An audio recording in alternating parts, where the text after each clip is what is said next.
Welcome to The Blind Mole. I'm Mole. And I'm Joby. Today we're talking about Ramin Djawadi, the composer behind the newest movie, Wrinkle in Time, that came out, that features Oprah's giant head, which I was portraying poorly. Ramin Djawadi, he is one of Hollywood's hottest composers right now that we're going to give you a little lowdown on who he is, what he's done, and where he came from. And why his name is so cool. Probably why Game of Thrones picked him. And yes, Game of Thrones is probably the biggest thing he's done. Probably what most of you are familiar with. In fact, I want to start the video out just with a song that kind of encapsulates what Game of Thrones is about. His most popular track from Game of Thrones, Light of the Seven, Roll.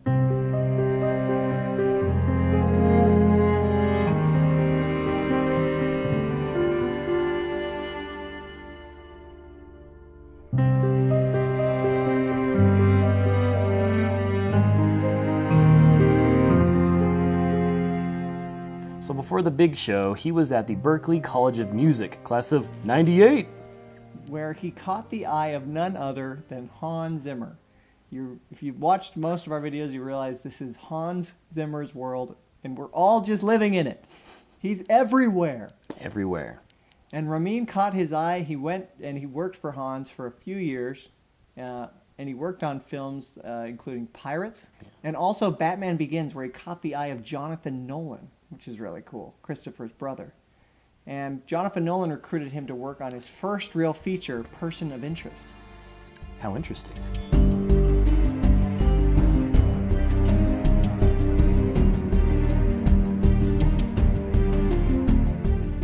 So really cool, Djawadi making his first imprint on his first show.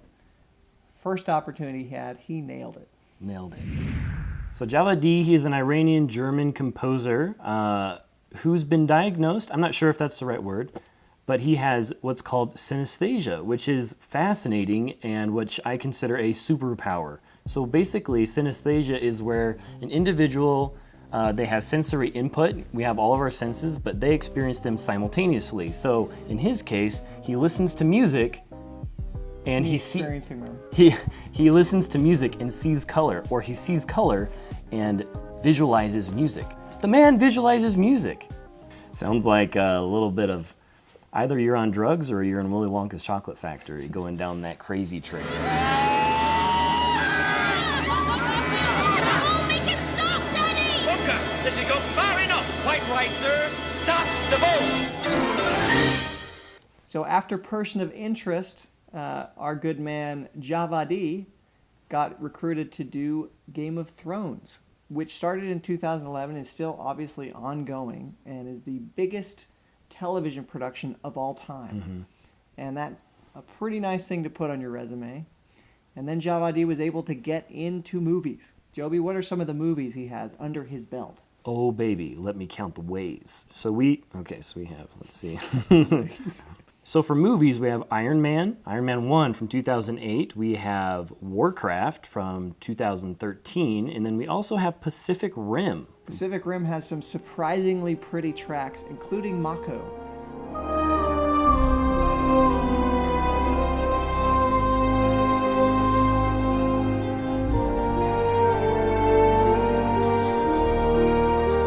He also composed The Great Wall of 2017, perhaps the greatest film, of all time, right there. That was Matt Damon's magnum opus.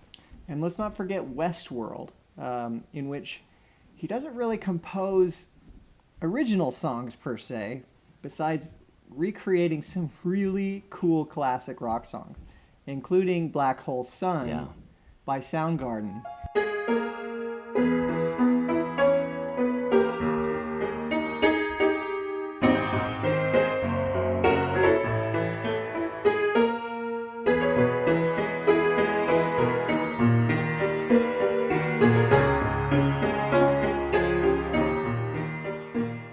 Ramin is the first television composer to actually get his own orchestral tour around the U.S. for his TV compositions. Pretty impressive. Which obviously is for Game of Thrones, but really cool. I mean, John Williams has done this with Star Wars. La La Land even did this, but never a TV show.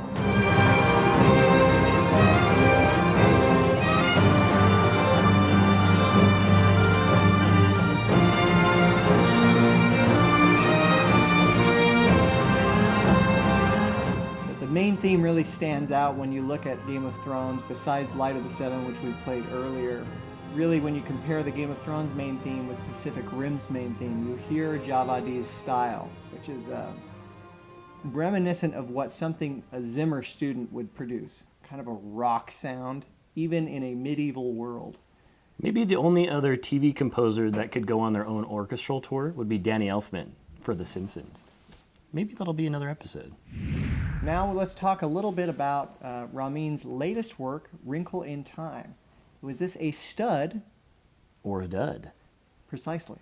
So for me, coming out of the theater, I felt like while the compositions were great, they seemed kind of overpowered by the more like pop-driven music that was very prominent in the film. And it was good pop music.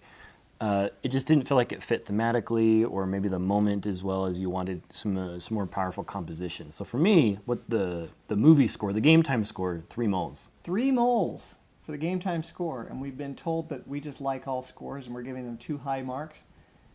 But that's a 3. Proof. That's a 3. Now, as for re-listenability, I found 2 tracks very re-listenable for the headphones rating.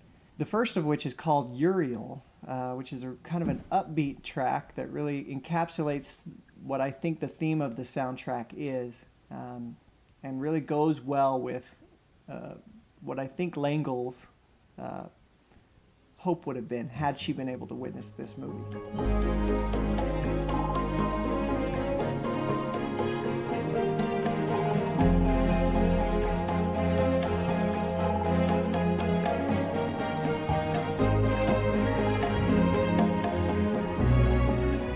The second track I really think is a standout track is called Is This a Dream?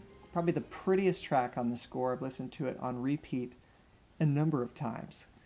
Go check it out. It might bring a tear to your eye or a wrinkle to your forehead.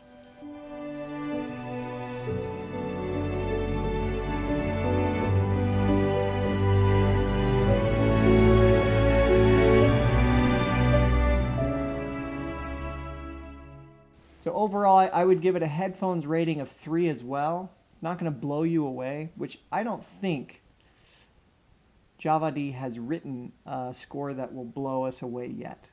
He has not written a Jurassic Park. He has not written an Inception yet. What we would love to see from him is a broader depth of composition throughout a film so that it's not having to compete, with the pop music or with other thematic things that are going on in the film. And maybe once he clears himself from Game of Thrones and has more time to focus on film composition, maybe we'll see that.